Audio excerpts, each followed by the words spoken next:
안녕하십니까. 이성수의 증시 토크입니다. 자, 오늘 주식시장, 제법 크게 밀리고 있습니다. 뭐, 여러 가지 재료가 있을 수 있겠습니다만, 장중에 흘러내리는 그 모습은, 여러 가지, 신용융자나 미수금 등의 여러 가지 레버리지 투자 자금들이 강제 청산되는 그러한 모습들이 나타나고 있습니다. 자, 밀릴 때, 기계적으로 어떤 자비도 없이 밀려 내려가는 그러한 주가 흐름이 발생할 때는요, 전형적인 신용융자나 미수금의 강제 청산, 그러한 패턴이라고 할 수 있겠는데, 자, 오늘 그 모습이 나타나고 있습니다.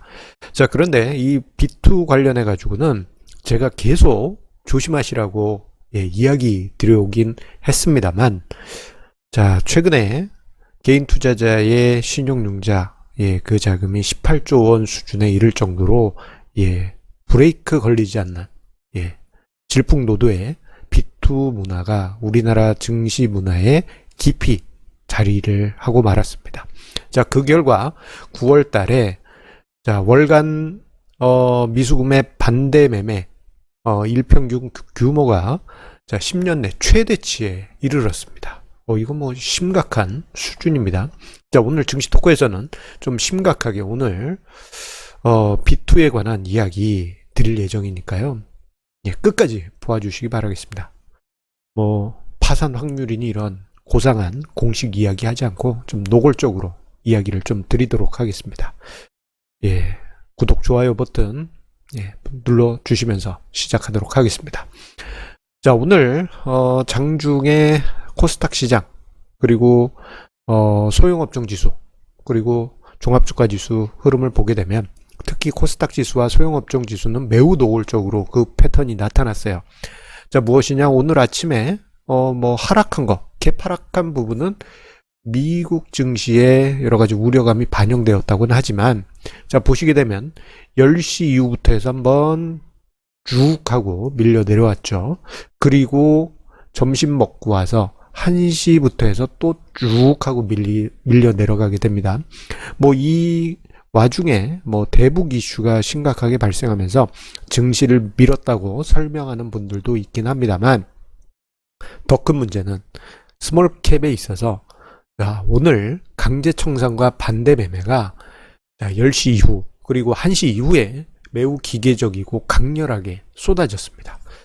자, 오늘 증시 토크 보시는 우리 애청자님들 중에 만약에 신용융자나 미수거래를 많이 하셨던 분들이라면 아마 오늘 시장에서 정말 힘든 시간을 보내신 분들도 많으시리라 생각이 됩니다. 그만큼 자비 없는 강제 청산이 오늘 발생했기 때문입니다. 자, 최근에 이 개인 투자자의 B2 문화는 너무나도 강렬했습니다. 자, 빚을 내서 투자하지 않으면은 무슨 뭐 제대로 된 투자를 하지 않는 무슨 겁쟁이나 쫄보처럼 그렇게 취급받던 게 요즘 개인 투자자분들의 문화였습니다. 그래서 제가 증시 토크 영상이나 칼럼에서 B2 자제하세요, 레버리지 투자 조금 지양하셔야 됩니다 라고 제가 영상이나 글을 언급을 드리면은 댓글에 꼭 달리는 말들이 있습니다. B2도 능력이다. 자, 그런 모습을 보면서 사실 좀 우려감이 컸었습니다. 저 정도 가면은 뭔가 한 번씩 꿀렁거리는 수준이 생각보다 날카로울 수 있는데 라는 우려감이 있었는데, 아니나 다를까 통계치로도 조금 많이 우려스러운 부분이 나타났습니다. 지금 화면상의 자료는 금융투자협회 통계 페이지에 가면요, 위탁 미수금 대비 반대매매 규모가 1 단위로 나왔는데, 그것을 제가 월 단위로 해서 일평균 값을 구했습니다. 그랬더니, 자, 이번 달에 9월 22일, 그러니까 내일, 지난주죠? 지난주가 아니고, 엊그제죠? 제가 흥분해서 말이 막 헛나옵니다. 엊그제인데, 엊그제는 폭락 정도 아니었어요. 그렇게. 오늘에 비하면 그냥 귀여운 수준이죠. 자, 보시게 되면, 일평균 반대매매 규모가 176억 원이었습니다. 이 규모는 10년 내 최대치고요. 자, 과거에 2011년 8월 135억, 그리고 2019년 7월에 81억, 2019년 8월, 작년이죠. 94억. 그리고 이번 3월 코로나 사태 때 162억 원에 비하면 그 규모가 상당하고, 자, 오늘을 거치면서 아마 저 규모는 더 상당하게 커지게 될 겁니다. 오늘 반대 매매가 너무 강하게 쏟아지고 있어요. 자, 제가 생뚱맞게 2011년, 2019년 케이스를 추가한 이유는요, 그때 당시 시장하고 비교를 해드리기 위해서입니다. 자, 2011년 8월 당시 요때 종합주가 지수가 8월 그 월 중에 순간적으로 마이너스 20%까지 하락했습니다. 자, 엊그제까지 종합주가 지수 고점 대비 5%만 빠졌어요. 자, 이런 상황 속에서 반대 매매가 저렇게까지 많이 나왔다라고 하는 것은 과거에 20% 하락했을 때 135억 일평균 반대 매매가 쏟아진 것에 비하면 엄청나게 큰 규모라고 할 수 있겠고, 그리고 2019년 7, 8월에 비한다면 그 규모는 너무나도 큽니다. 그 2019년 7, 8월은 일본 경제보복으로 우리나라 증시가 그때 당시 월간 5% 정도씩 빠졌던 그러한 시기였어요. 그 시기 때 반대 매매 때문에 정말 좀 크게 투자한다는 개인 투자자분들, 또는 이제 여의도에 보면 에스모 오피스텔이라고 있습니다. 유명한 여의도에 에스모 오피스텔이라고 있는데, 거기에 이제 전업 큰손 개인 투자자들이 많아요. 그런데 작년 7, 8월에 자, 강제 청산이 저렇게 진행이 되고 난 다음에 생각보다 많은 사무실이 그때 당시 비어졌다고 합니다. 지하 주차장에 외제차들이 순식간에 싹 사라졌다라는 이야기도 있었을 정도였어요. 자, 그 당시가 일평균 반대 매매 규모가 80억 원, 90억 원 수준인데, 자, 이번 달에 176억, 아마 오늘을 거치면서 거의 180억 이상, 심한 경우에는 순식간에 200억까지도 올라갈 수도 있습니다. 엄청난 규모일 가능성이 커요. 자, 지난달에도 173억이었어요. 6월 달에도 173억입니다. 자, 이때 당시 시장이 그렇게 크게 조정을 받지 않았음에도 반대 매매가 저렇게 많이 쏟아졌다라는 것은, 이건 엄청난 개인 투자자분들 중에 상당수가 무리하게 투자했다가 시장에서 쫓겨났다. 뭐 스스로 나간 게 아니고 쫓겨났다. 그렇게밖에 해석이 안 됩니다. 이거는 정말 심각한 문제예요. 자, 앞서 언급드린 거는 미수금에 대한 반대 매매일 뿐입니다. 자, 레버리지 투자, B2는 미수금만 있는 게 아니죠. 신용융자 규모도 있습니다. 신용융자는 이번 달 중순에, 9월 중순에 자, 18조 원에 육박했습니다. 자, 이 수준에 이르니까 주요 증권사에서 신용융자 다 브레이크 걸었죠. 다 중단했습니다. 너무 개인 투자자분들이 날카롭게 신용융자를 사용하다 보니까 한계에 이른 거예요. 자, 여기에 신용융자만 주식 투자의 직접적인 B2가 아닙니다. 스탁론 같은 제2금융권의 B2들도 있어요. 자, 이것까지 포함하면 뭐 스탁론이나 이런 게 신용융자의 한 3분의 1 정도 되니까 20조 원을 훨씬 뛰어넘습니다. 여기에 신용대출, 은행 마이너스 통장, 이런 것까지 측정 불가능하지만 요 자금들 중 증분 중에 상당 부분이 주식시장에 유입이 됐습니다.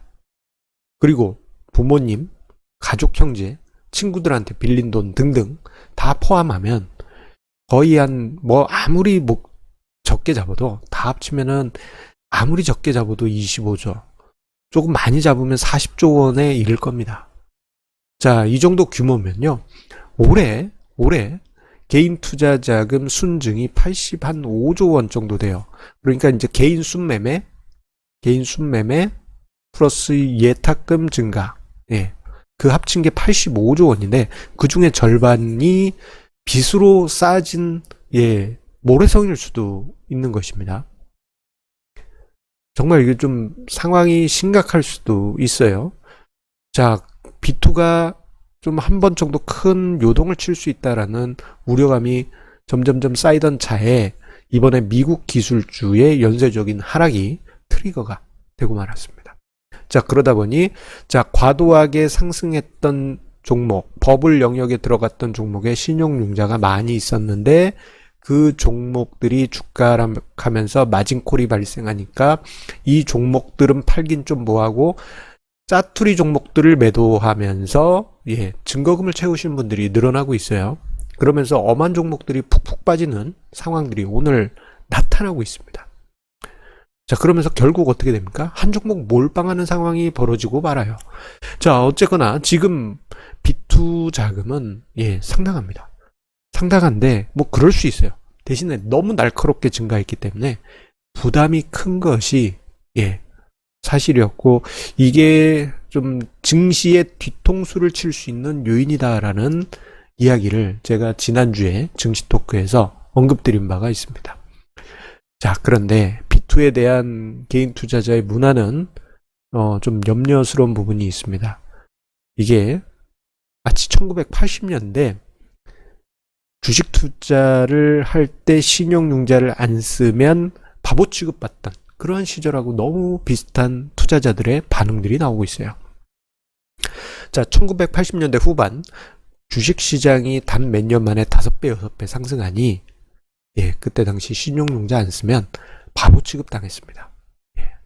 그리고는 어떻게 됐습니까? 1990년 10월 10일, 이건 날짜도 정확하게 제가 너무 자주 보니까 정확하게 합니다. 깡통 계좌 정리 사태가 벌어집니다. 역사 속에 이러한 일이 있었음에도 불구하고 사람들은 저건 뭐 옛날 이야기, 고려적 이야기 하고 있네 하면서 무시를 합니다. 자, 하지만 지금 우리 30, 40대, 20, 30대 투자자분들 기억하셔야 될 게, 여러분들의 아버지나 어머니나 또는 할아버지나 할머니가 저때 당시 B2 해가지고 깡통 계좌 차서 집이 휘청하거나 주저앉은 집 허다합니다. 그럼에도 불구하고 이번 상승장에서 B2를 너무 과도하게 썼어요. 자, 사람들의 심리는 좀 얄궂습니다. B2를 사용을 해야 된다. 그래서 난 빨리 부자가 돼야 된다라는 그런 심리가 강해요. 심지어 옆에 친구가 B2로 해서 큰 부자가 됐다 그러면 갑자기 배가 아프면서, 아니 학교 다닐 때 나보다도 못난 친구인데 빚을 내서 투자해서 엄청 돈을 벌었다고? 그럼 나는 왜 못해? 이러한 심리가 작동하게 돼요. 하지만 B2를 이용해서 한두 번은 성공할 수 있는데, 문제는 뭐냐면 성공하면 성공할수록 폭주 기관차처럼 점점 B2의 규모가 커지면서, B2의 규모가 커질 때마다 하는 얘기가 있습니다. 이번이 마지막이야. 이번이 마지막이야. 그거 어디서 많이 듣던 멘트죠? 도박하듯이 주식 투자를 하다 보니 도박을 하는 사람들이 꼭 하는 얘기 있죠? 이번이 마지막이야. 이번이 마지막이야. 그리고 딱 한 번의 매매가 본인을 주식시장에서 퇴출시키게 만듭니다. 이번이 마지막이야 했던 게 계속 반복되면, 그러면서 점점 파이를 키워가다 보면, 한 번에 크게 무너지게 됩니다. 근데 사람들이 그 중독성을 한 번 경험하고 나면 잊지를 못해요. 너무 짜릿하거든요. 내 돈 1,000만 원인데 빚을 막 끌어와가지고 투자해서 더블 났다. 그러면 이거 원금 대비해서 뭐 더블 수준이 아니고 몇 배입니까? 그런 거 한 번 경험하고 나면요, 그건 못 태어납니다. 그래서 아예 독하거나 아예 B2를 하지 마셔야 됩니다. 자, 지난 3월 폭락장 당시 마진콜과 강제 청산 속에서 그때 당시 큰손 개인 투자자들, 신용융자와 스탁론 등등으로 해서 레버리지를 좀 키웠다가 시장에서 대거 퇴출되는 사태가 벌어졌습니다. 자, 우리 3월 이후에 들어온 주린이 투자자분들은 그런 일이 있었나요? 아이고 몰랐네, 이렇게 생각하실 수 있지만 이건 현실이에요. 진짜 현실에서 발생한 일입니다. 하지만 저분들 어떻게 됐을까요? 시장에 다시 참여할 수 있었을까요? 못해요. 그 후 6개월 동안 강세장이 있었음에도 불구하고 집 못 줬던 강아지 지붕 쳐다보듯 강세장 경험도 못하고 쳐다보기만 했습니다. 그런데 3월 이후 들어온 동학개미 투자자분들, 특히 여름 이후 들어온 개인 투자자분들 같은 경우 빨리 대박을 내야 된다. 이러한 심리에 너무 심취해 있어요. 마치 모르면 겁이 없는 것처럼 무모한 비투를 감행하고 신용융자가 거의 18조 원에 이르렀고 급기야 10년 내 최대치의 미수금 반대 매매 상황이 벌어지고 말았습니다. 자, 아마 오늘 정말 뼈저린 경험을 하신 분들도 계실 테고 나는 아직 비투를 하지 않았지만 한 번 정도 생각해 봤어요 하시는 분들도 계실 거예요. 여러분들 기억하세요. 빚만 없으면요.